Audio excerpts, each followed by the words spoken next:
Hello my dear. इस section में हम लोग सवाल को देखेंगे और सवाल को देखने से पहले मैं आपको फिर से चीज़ें बता दूं क्या क्या आपको सवाल में ज़रूरत पड़ेगी। सवाल हम लोग जो देखेंगे वो वैद्युत क्षेत्र की तीव्रता यानी इलेक्ट्रिक फील्ड इंटेंसिटी पर बेसिस सवाल होंगी, आधारित सवाल होगी जो है, ठीक है। यानी वैद्युत क्षेत्र की तीव्रता पर आधारित सवाल होंगे। तो मैंने बताया था कि अगर कोई भी आवेश Q है तो उसके कारण R दूरी पर वैद्युत क्षेत्र की तीव्रता जो E होती है, E का मान कितना होगा? 1/4 pi epsilon not K Q/R²। ठीक है। यानी अगर कोई Q आवेश है, R दूरी पर वैद्युत क्षेत्र की तीव्रता का मान ये होगा।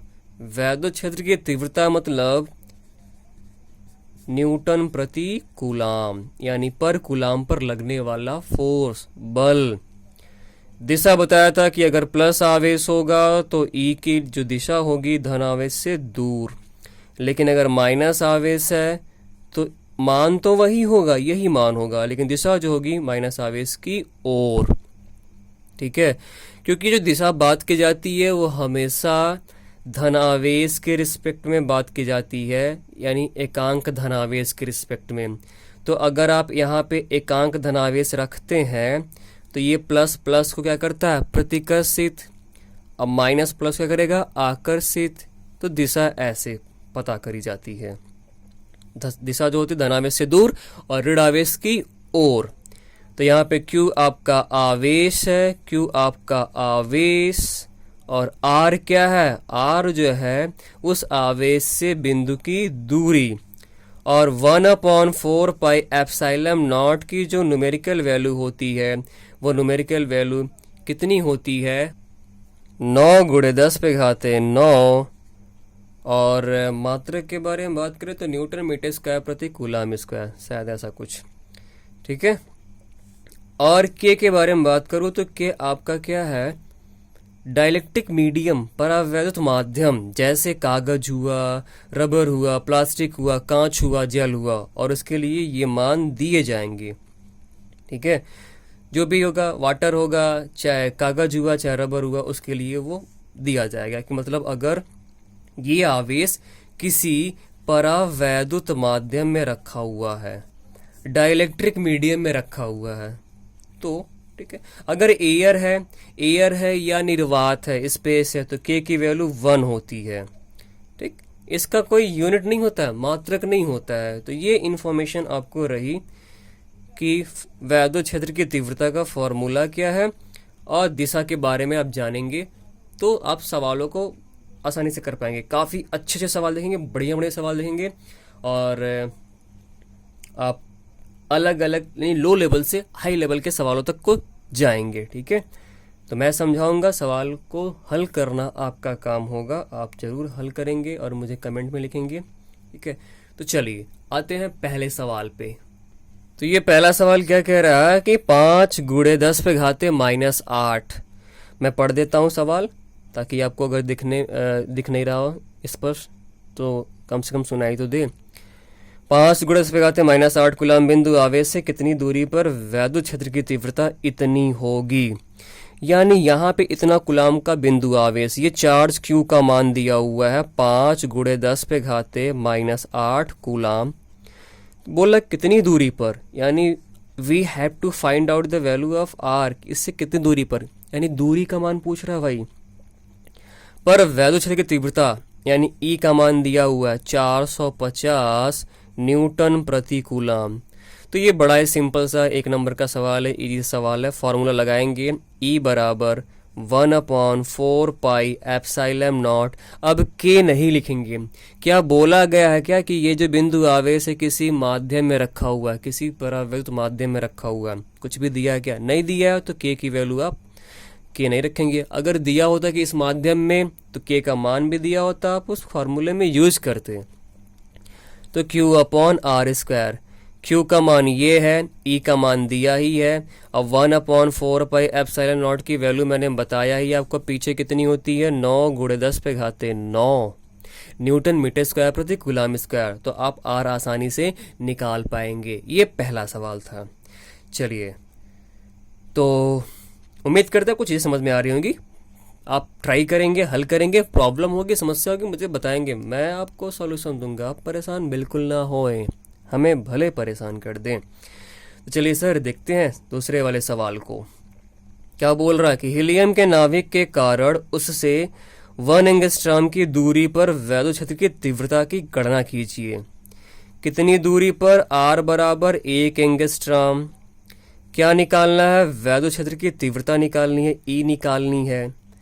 तो बताइए सर, दूरी तो दिया 1 एंगस्ट्रॉम, तो ध्यान रहे दूरी किसी में भी दिया, एंगस्ट्रॉम, माइक्रोन, मिलीमीटर, सेंटीमीटर, हमें क्या करना होता है? मीटर में बदल लेना होता है। तो 1 × 10⁻⁻10 मीटर। ठीक है, ई निकालना है। तो इस फॉर्मूले पे जरा आप गौर करेंगे तो ई निकालना है, तो 1/4πε0। ये तो हमको पता है। क्यू चाहिए यहाँ पे, आर तो दिया हुआ है, क्यू चाहिए, यानी हीलियम नाभिक पर आवेश क्या होता है? तो किसी भी नाभिक पर आवेश का फॉर्मूला आप जानते हैं क्या होता है। किसी भी नाभिक पर आवेश का जो फॉर्मूला होता है, क्यू बराबर क्या होता है? प्लस में ZE। जेड जो होता है परमाणु क्रमांक होता है, और ई की वैल्यू, जेड जो होता है, जेड आपको क्या बोला था? परमाणु क्रमांक, एटॉमिक नंबर, परमाणु क्रमांक। और ई की वैल्यू मैंने आपको अगर बता दूं तो बताया था 1.6 × 10⁻⁻19 कूलाम, ये ई होती है। तो हीलियम नाभिक पर आवेश, अब हीलियम होता क्या है? 2He4। क्या होता है हीलियम? किसको बोलते हैं? 2He4 को। तो बन गया मेरा काम, Q बराबर जेड की जगह परमाणु क्रमांक, ये परमाणु क्रमांक होता है, और ऊपर जो होता है द्रव्यमान संख्या, हमें इससे मतलब है। तो Q बराबर क्या हो जाएगा? Q बराबर 2E, यानी हीलियम पर आवेश जो होता है Q बराबर कितना हो जाएगा? 2E। E का मान ये रख देंगे। तो अब आप कर पाएंगे सवालों को, यानी E बराबर 1/4πε0, ये तो मान ये हो जाएगा। Q की जगह कितना? 2E, 2, और E का मान तो जान ही रहे हैं, ये मूल आवेश इसको कहते हैं, और R का मान ये रख देंगे। तो आप इस सवाल को भी कर पाएंगे आसानी से। नेक्स्ट सवाल, जो हमारा तीसरा सवाल है 1 करोड़ का, तो देखते हैं। 3 माइक्रो कूलाम के किसी बिंदु आवेश से, यानी आपका ये जो दिया हुआ है 3 माइक्रो कूलाम के बिंदु आवेश से कितनी दूरी पर? 2 मीटर की दूरी पर। 2 मीटर की दूरी पर -2 माइक्रो कूलाम, -2 माइक्रो कूलाम का बिंदु आवेश वायु में रखा हुआ है। वायु में रखा हुआ है, एयर में रखा हुआ, तो आपको K बराबर क्या रख देना होता है? 1। ठीक है, इन दोनों आवेश से 1 मीटर की दूरी पर, एक आवेश तो आपका ये हो गया Q1, और एक आवेश तो ये Q2 हो गया, दोनों के बीच की दूरी 2 मीटर। तो बोल रहा है कि इन दोनों आवेश से 1 मीटर की दूरी पर, यानी इससे भी 1 मीटर, इससे भी 1 मीटर, तो इसका मतलब यही हुआ। अरे टोटल दूरी 2 मीटर, तो अब ये इससे दूरी ये कितनी हो जाएगी? 1 मीटर इससे हो गया, और 1 मीटर इससे हो गया, तो यानी 1 मीटर की दूरी पर स्थित बिंदु पर क्या निकालना है? वैद्युत क्षेत्र की तीव्रता। वैद्युत क्षेत्र की तीव्रता, यानी यहाँ पे आपको निकालना E का मान और दिशा। तो भाई इस बिंदु पर ये भी क्षेत्र लगाएगा, इस बिंदु पर ये भी क्षेत्र लगाएगा, दोनों निकालेंगे और दोनों को जोड़ देंगे। और जोड़ेंगे किससे? साधारण योग से नहीं, किससे? फदिश योग से, वेक्टर सम से। वेक्टर सम से, जहाँ पे आपको मान के साथ साथ दिशा भी, और यहीं से फदिश योग में निकल के आता है कि अगर समान दिशा में बनेंगे दोनों का मान तो जोड़ दिया जाएगा, विपरीत दिशा में जोड़ अगर बनेंगे तो फिर घटा दिया जाएगा। तो चलिए, तो यहाँ से इस Q1 की वजह से निकाल लेंगे मान, Q1 की वजह से मान निकाल लीजिएगा। तो Q1 की वजह से जब मान निकालेंगे E1 आएगा, और E1 की वैल्यू फॉर्मूला क्या लगाएंगे? 1/4πε0।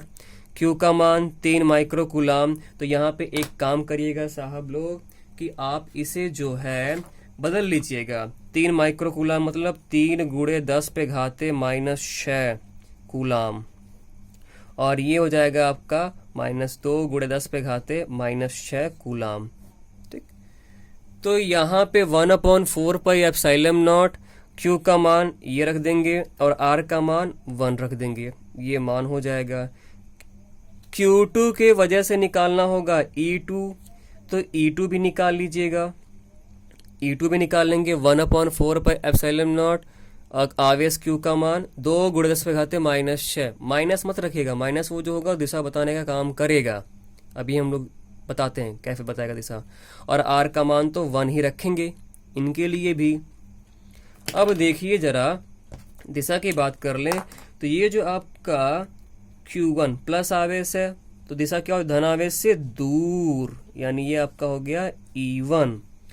और अगर मैं बात करूं कि Q2 के वजह से माइनस आवेश है ना, तो माइनस आवेश से यहाँ पे क्या होगा, यहाँ पे दूर नहीं, माइनस आवेश की ओर, यानी ये जो E2 बनेगा, E2 जो बनेगा, E2 ये E2 इसकी वजह से यहाँ पे तो E2 जो होगा वो आवेश से दूर नहीं बल्कि इसकी ओर। जब आपने ये बात की, ये प्लस आवेश था, ये +3 माइक्रोकुलाम था, +3 था, तो दिशा इसकी वजह से मान तो E1 और दिशा क्या, धनावेश से दूर। अब जब इसकी बात करेंगे Q2 की वजह से मान क्या है, E2 होगा, E2, और इससे बात करेंगे तो दूर नहीं होता बल्कि इसकी ओर। Q2 पे फोकस करिए, Q1 की तो बात कर चुके हैं ना, अब Q2 से बात करिए ना। Q2 कौन सा आवेश है, माइनस आवेश है, ये इसके वजह से है E2, और दिशा जो होगा माइनस आवेश से, मैंने पीछे आपको बताया हुआ है कि माइनस आवेश से दूर नहीं बल्कि माइनस आवेश की ओर होता है। तो आप देखिए E1 ये भी इधर ही लग रहा है, यानी ये इसको इधर धकेल रहा है और ये साहब तो इधर खींच ही रहे हैं, तो मजे ही मजे होंगे। आप किसी चीज को खींच रहे हो और आपका फाली धकेलने लगे तो आपको आराम मिलता नहीं मिलता है। तो यानी जो भी वैल्यू आएगी E बराबर फिर क्या करिएगा, E1 + E2 कर दीजिएगा। मैंने आपको एक पैटर्न बता दिया, आप इसे सॉल्व करोगे, ट्राई करोगे, नहीं आएगा या फिर गलत आंसर आता तो उसका कोई टेंशन नहीं, कोई प्रॉब्लम नहीं, आप ट्राई तो करें, कोशिश तो करें, गलत सही करें। नहीं जिनका भी आएगा आप मुझे वो कमेंट में लिख देना, मैं आपको अगले वाले क्लास में इसे पूरा का पूरा हल भी कराऊंगा। पहले आप ट्राई तो करो इसे, ठीक है। E1 निकालना, E2 निकालना, फिर दोनों को आप जोड़ दोगे। क्यों जोड़ा गया, क्योंकि दोनों की दिशा समान बनी। अगर यही विपरीत बनती, मतलब E1 इधर होता और E2 इधर होता, ठीक है, तो फिर क्या करते, माइनस करते, मतलब आप इधर धकेल रहे हो, ले जाना चाह रहे हो, और आपका साथी इधर धकेल रहा है, तो फिर क्या होगा, आप इधर ले जाना चाह रहे हो, आपका साथी इधर ले जाना चाह रहा है, इधर धकेल रहा है, तो फिर वहाँ पे भाई आपको तकलीफ तो होगा ही होगा। अगर वो नहीं होता तो आप आसानी से धकेल के लेके चले जाते, ठीक है। तो ये आपका तीसरा सवाल था। अब अगले सवाल पे हम लोग आते हैं, जो बहुत ही बढ़िया सवाल है, अच्छा सवाल है, ठीक है, उसको देखते हैं। हमारा जो अगला सवाल है वो क्या कह रहा है कि 2 बिंदु आवेश, एक आपका +5 × 10⁻⁻19 कूलाम का है और दूसरा जो है +10 × 10⁻⁻19 कूलाम। ये जो 2 आवेश हैं, ये 2 आवेश कितनी दूरी पर हैं, एक दूसरे से कितनी दूरी पर हैं, 1 मीटर की दूरी पर हैं ये। तो बोल रहा है कि दोनों आवेशों को जोड़ने वाली रेखा, यानी जो दोनों आवेश इनको मिलाने वाली रेखा के किस बिंदु पर वैद्युत क्षेत्र की तीव्रता का मान क्या होगा, 0 होगा। ये आवेश आपका Q1 और ये आवेश आपका Q2।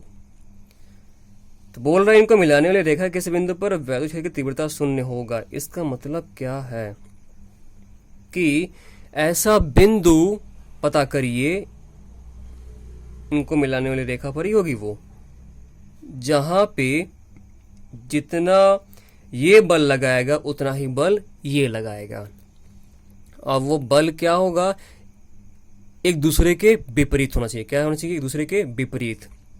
तभी तो क्या होगा, मतलब जैसे जितनी ताकत से आप इधर खींचो उतना ही ताकत से आपका साथी इधर खींचे, तो फिर क्या होता, वस्तु कहीं जाती है नहीं, क्योंकि परिणामी क्या हो जाता है, 0 हो जाता है। तो 0 होने के लिए क्या चाहिए भाई, कि मान बराबर हो, साथ ही साथ दिशा क्या हो, एक दूसरे के विपरीत हो, यानी एक इधर लगे तो एक इधर लगे।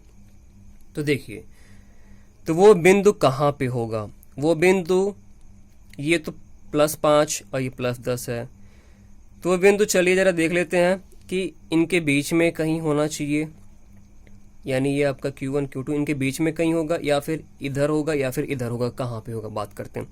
तो वो जो बिंदु होगा इनके बीच में कहीं होगा, बीच में ही कहीं होगा, ले लिया। अब बीच में कहाँ पे होगा? कहीं पे भी हो सकता है, ठीक है।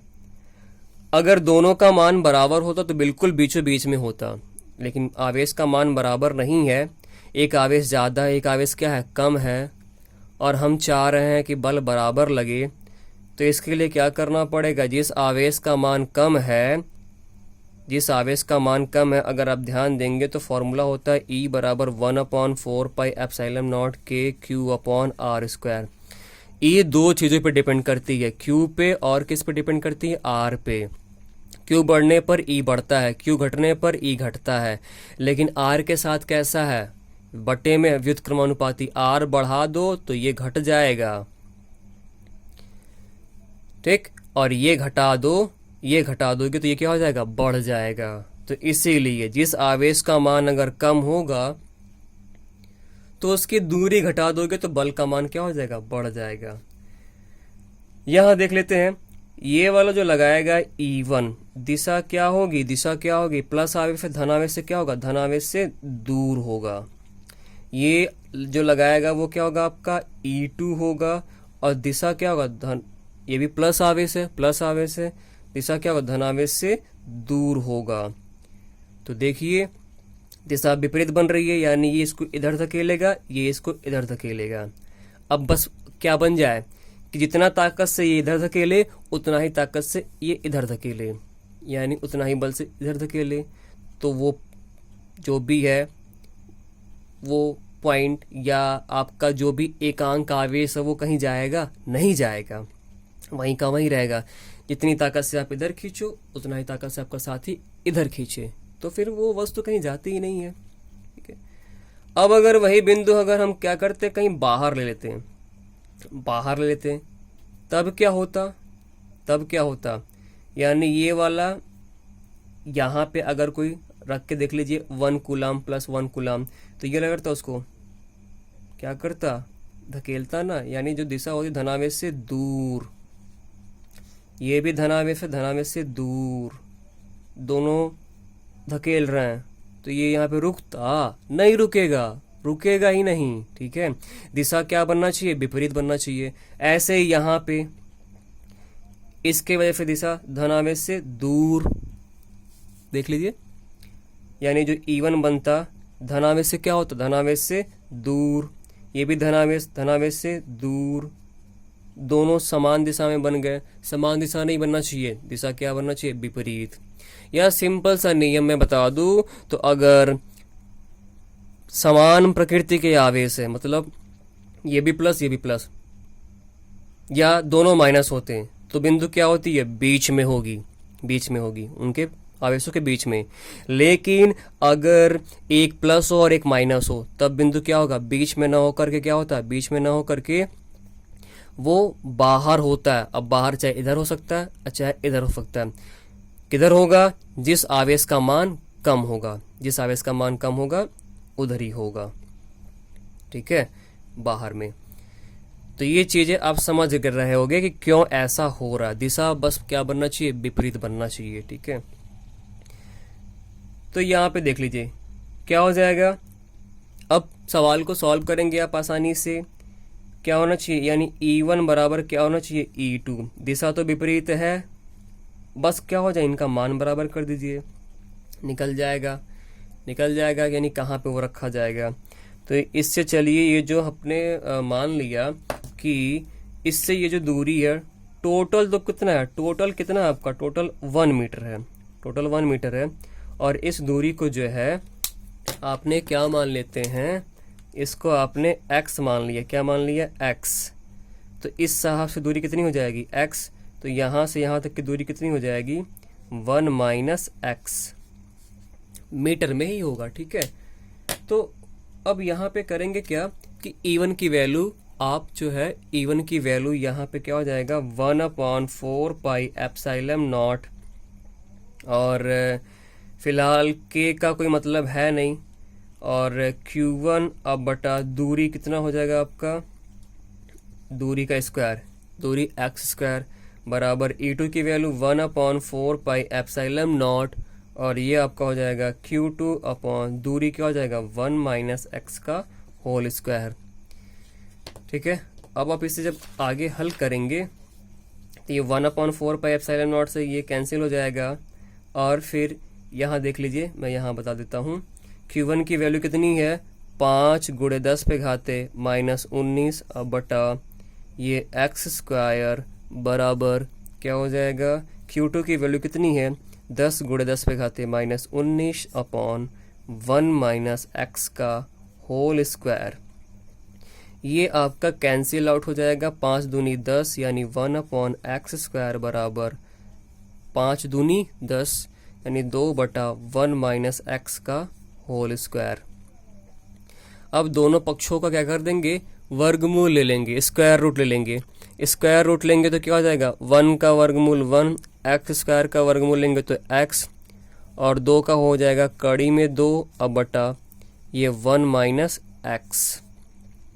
इसी को हल कर देंगे तो आपका आंसर आ जाएगा कैसे, इसका गुणा इधर, इसका गुणा इधर, तो हो जाएगा 1 माइनस एक्स बराबर 1 माइनस एक्स बराबर 1 माइनस एक्स बराबर, चलिए मैं ज़रा अलग जगह पे बता देता हूँ। ठीक है, यानी क्या आया था 1 अपॉन एक्स बराबर √2 अपॉन 1 माइनस एक्स, यही आया था।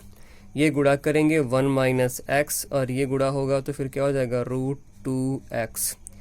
अब प्रॉब्लम कैसे हल करें, 1 माइनस एक्स, √2 का मान शायद 1.41 x कुछ ऐसा होता है, तो यहाँ से ये इधर आप भेजेंगे तो 1 बराबर ये x इधर आएगा तो प्लस में प्लस 1.41x, तो 1 बराबर ये यहाँ से कितना हो जाएगा, यानी इतना x प्लस इतना x कॉमन ले लीजिए तो 1 प्लस 1.41, तो क्या हो जाएगा 1 बराबर x 112 यानी कि 2.41। ठीक है, x से डिवाइड कर दीजिए, x से कह रहे हैं मतलब कि इससे अब x बराबर ये डिवाइड करेंगे तो हो जाएगा 1/2.41 2.41, और ये आपका आंसर आ जाएगा मीटर में। तो ये आपका इस तरीके से आंसर हो गया। ठीक है, को दिखाई नहीं दिया होगा, अब दिखाई देगा। ठीक है, तो उम्मीद करते हैं चीज़ें आपको समझ में आ रही होंगी। अगर फिर भी समस्या होगा, प्रॉब्लम होगा, तो आप मुझे कमेंट में या फिर स्क्रीनशॉट लेकर के आप मुझे व्हाट्सअप नंबर पे व्हाट्सअप कर सकते हैं 9795694291। आप सवाल प्रैक्टिस करें, आपको मैंने एक प्रोसेस बताया हुआ है, पैटर्न बताया हुआ, आप सॉल्व करें।